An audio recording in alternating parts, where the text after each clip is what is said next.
Hello and welcome to our tour of Cunard's Queen Anne with a festive twist. Hold on tight, here we go.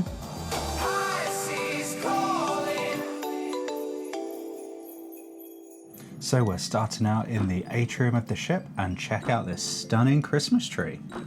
It's beautiful, isn't it?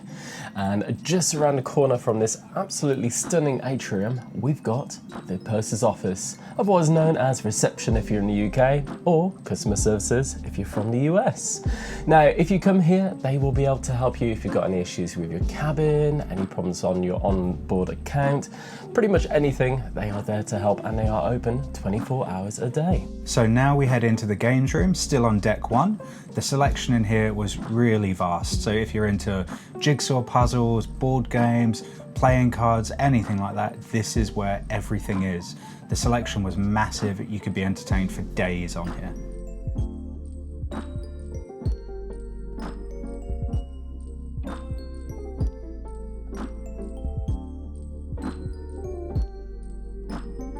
And just a stone's throw away from the games room, we've got the drawing room. Now, this is a really nice place just to relax, perhaps pick up a book, and also admire an absolutely stunning model of the ship herself, Queen Anne.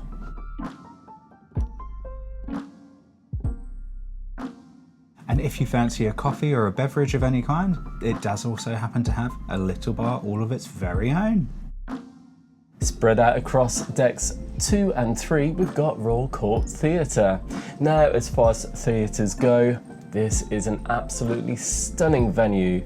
It's got lots of seats, as you can see, lots of space, and we absolutely love the colour scheme and also the little details on the side of the seats.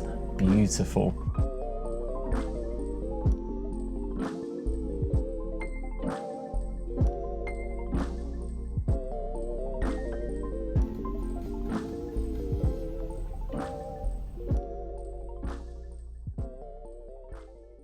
Next, we have the Wellness and Beauty Salon. Head here for a bit of pampering, which includes manicures, pedicures, or if you're feeling really special, maybe a blowout.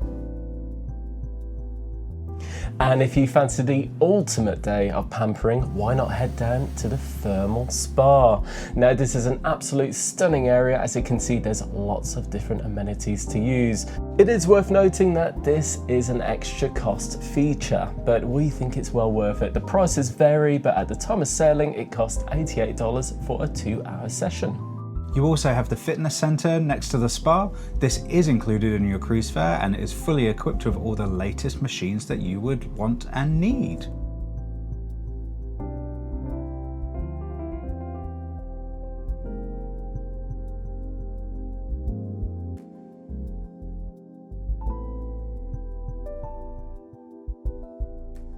Next, we're heading to the Golden Lion pub. As it says on the tin, this is the on-board pub, and we absolutely love this area. Obviously, you can get all your choice of drinks, including ales, stouts, and lagers, and also cocktails, and they also do some superb food, so it's well worth checking out. Next, we have the Bright Light Society, which is an upcharge venue. Prices do vary dependent on the show, but what you tend to get is a couple of cocktails to soften that blow. We are stopping in here twice on our sailing, once to see Noir, which is a bit of a spin on a murder mystery, and then aptly for the last night, the Bittersweet Symphony.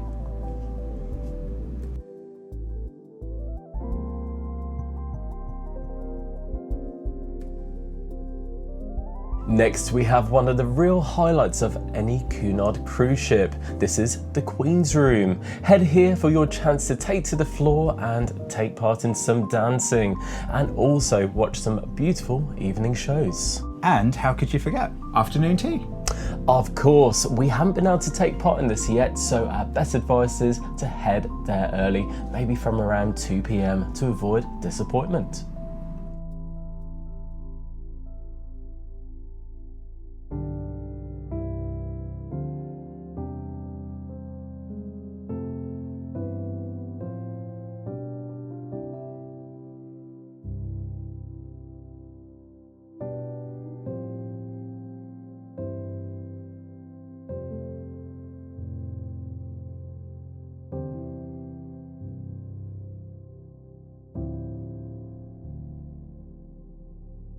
Next we have voyage sales and the Cunard World Club. This is essentially where you'd book all of your cruise excursions on these iPads here, or speak to a member of staff, and you can also check out future cruises and just be like Mrs. Bouquet with your future cruise brochure. Oh yes, you've got to get your brochure whilst on board. They are free.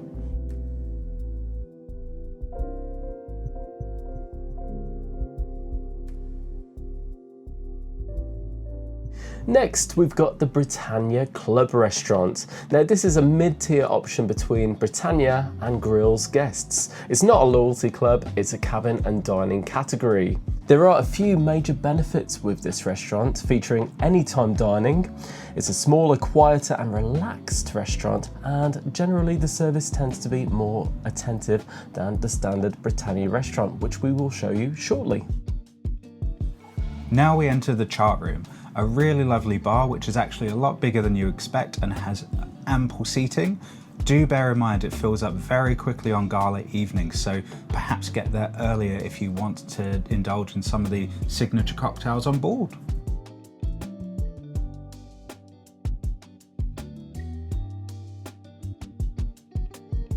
Next, on the way to the Britannia restaurant, we have the onboard art gallery, which is run by Clarendon Galleries. Now, this is a beautiful setting, as you can see, and unusually, they do not do art auctions. So if any particular piece catches your eye, be sure to have a word and snap it up while it's still there. As promised, we're now entering the Britannia restaurant. So this does differ from what we saw earlier because this is the main dining room for Britannia class cabins. It is the quintessential classic Cunard dining experience. It's a large, formal dining room, a bit snug, particularly if you're in a table of 2, which can feel like you're just in a slightly broken table of 6, but we'll come on to that in a different story. Now, a key difference between the Britannia and Britannia Club restaurants that we saw earlier is here we do have fixed time dining. You generally have an early and a late slot.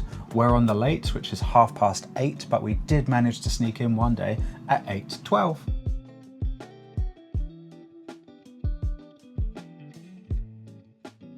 Heading up to deck 3, we've got the photography centre. Of course, this is where you go to check out all of the photos that have been taken of you on your voyage. And of course, these are available to you at a charge. Fancy a cheeky coffee? Head on over to the Corinthia Lounge located on deck 3. It is a small upcharge for each coffee, so bear that in mind. You can come here as well for a really lovely breakfast or brunch, and also a small lunch menu, and a bit of people watching too.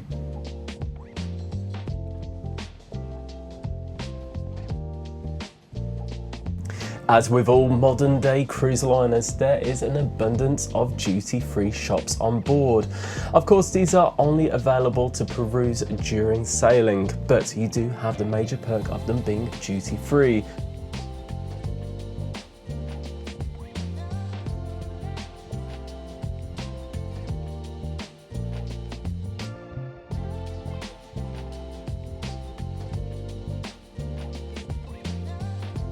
In terms of navigating this ship, she's relatively easy, but here's a major tip. If you are in a lobby and it's a gold zone, then you are mid-ship. If you come across a blue lobby, then you are in the forward part of the ship. And if you come across a red lobby, then you are in the aft of the ship, also known as the back.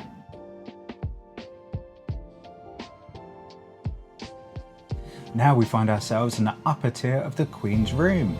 This is a really lovely kind of overflow space from the main room itself, giving you a bit of a bird's eye view of what's going on down below, and some really comfy seating. And of course, if you did want to head down into the Queen's Room itself, there is a very lovely spiral staircase for you to do just that. Next, we're heading to the onboard casino, room 1840. As you can see, there are lots and lots of fruit machines, so you can try your luck. Also, further into the casino, there are some table games available as well. As usual, these are not available during port days, but this place will be buzzing in the evening when sailing. And if you fancy a tipple, don't worry, a bar is never too far on the ship. The casino bar will be able to sort you out. Jumping right up to deck 9, we have the Pavilion, one of our favourite spots on the ship. It's home to the indoor pool, which is absolutely stunning. There's ample seating on both levels. You also have a bar and the wellness cafe, which offers some delicious light bites.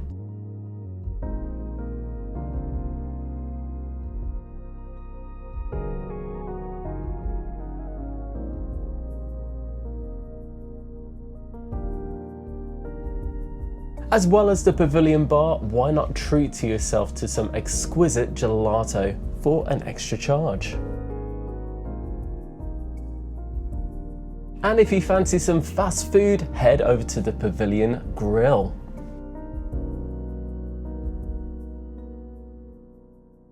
And now we enter the oh, no we don't. It's the Artisan Food Hall. So the Artisan Food Hall is Cunard or Queen Anne's answer to a traditional buffet. You have these handy screens that not only give you the menu, but also the map to let you know where those items are. You also have the drinks facilities here, which are available at all hours of the day. You also, of course, have an abundance of food, which is actually served to you rather than a self-serve, which we really like.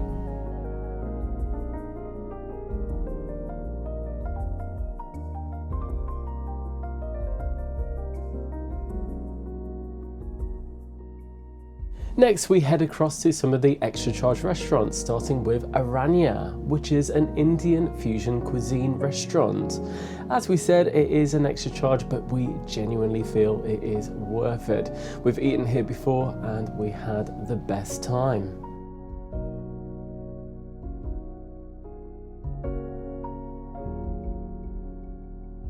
And on the opposite side of the ship, you have Tramonto, the Mediterranean-inspired restaurant. We haven't actually eaten in here, but if you have, we'd love to know what you thought of it in the comments below.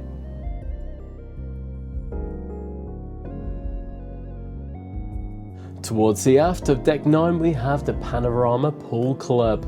As you can see, there is lots of seating, which is perfect when you're sailing the Caribbean seas, as well as a beautiful outdoor pool, which at night you can see the steam coming off it, so it is kept to a nice, adequate swimming temperature. As well as that, you also have hot tubs and also beautiful views of the aft wake view.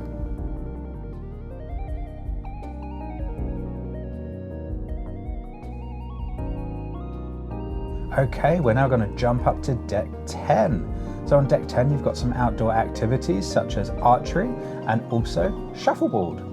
On deck 10 as well, this will be your first available selfie spot for the fantastic Queen Anne red funnel.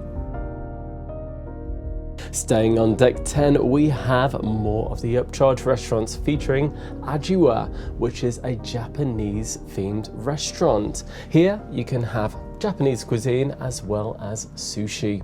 Again, unfortunately, we haven't tried this restaurant out, but if you have, let us know what you thought of it in the comments.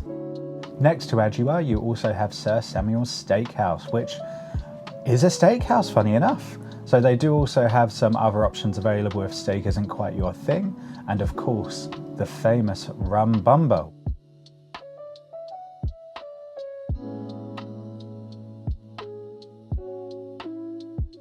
Next, we have an area that is dedicated exclusively to Queen's Grill and Princess Grill suite passengers only.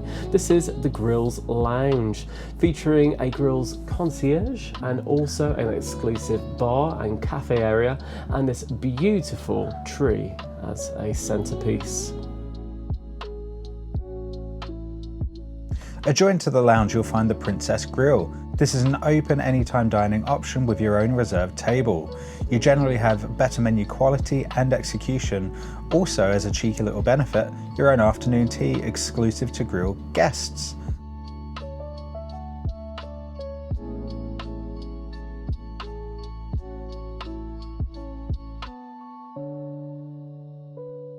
Staying on deck 10, we've got the upper area of the Pavilion pool.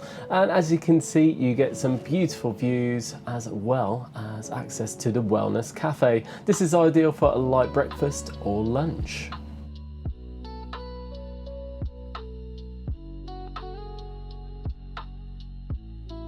Heading up to deck 11, we are now outside the Pavilion pool area.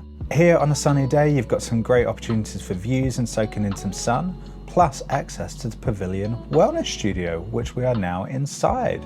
They host yoga sessions in here and general health and wellness classes. You also get a great view of the Pavilion pool itself. Check it out. Next we have the Grills Terrace, which again is exclusive to Grills guests only. A great place to get some exclusive sun and to use some exclusive hot tubs. Now entering the Cabana, which is a partially covered outdoor space with ample seating opportunities and sun lounging space in warmer climates. Also featuring its own bar and another great view of that red funnel.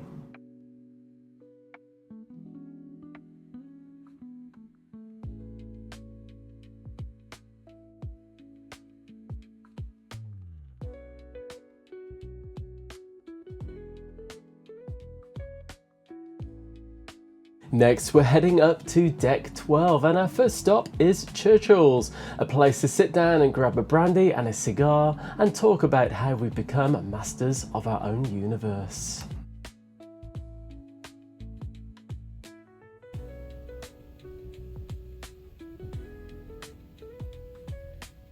We are now entering the Commodore Club on Queen Anne. Within the Commodore Club you have a lovely bar, well stocked with some very nice whiskies. You also have the piano area where they have evening entertainment and ample seating to take in those panoramic views and soak up the sights.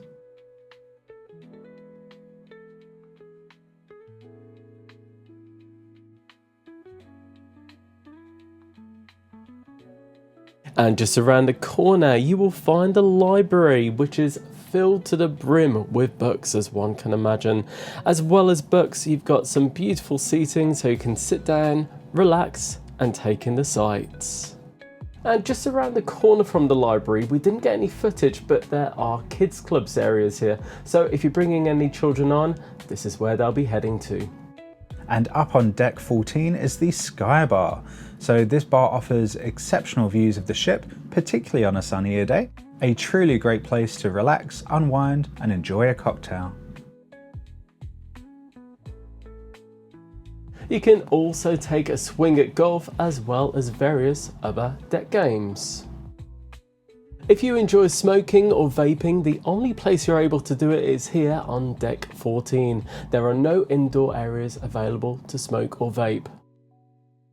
And for you racket sport fans, you have your very own court up on deck 14. Well, that's it. That is the whole of Cunard's Queen Anne. We hope you've enjoyed the tour. If you have, as always, if you wouldn't mind clicking the like button below, we'd really appreciate it. Also, if you'd like to see how we get on our recent voyage, then why not hit the subscribe button and ring that notification bell, and YouTube will do the rest and let you know when our latest episodes have come up. Until then, why not check out the rest of our channel and see what else we've got up to over the years. Bye for now.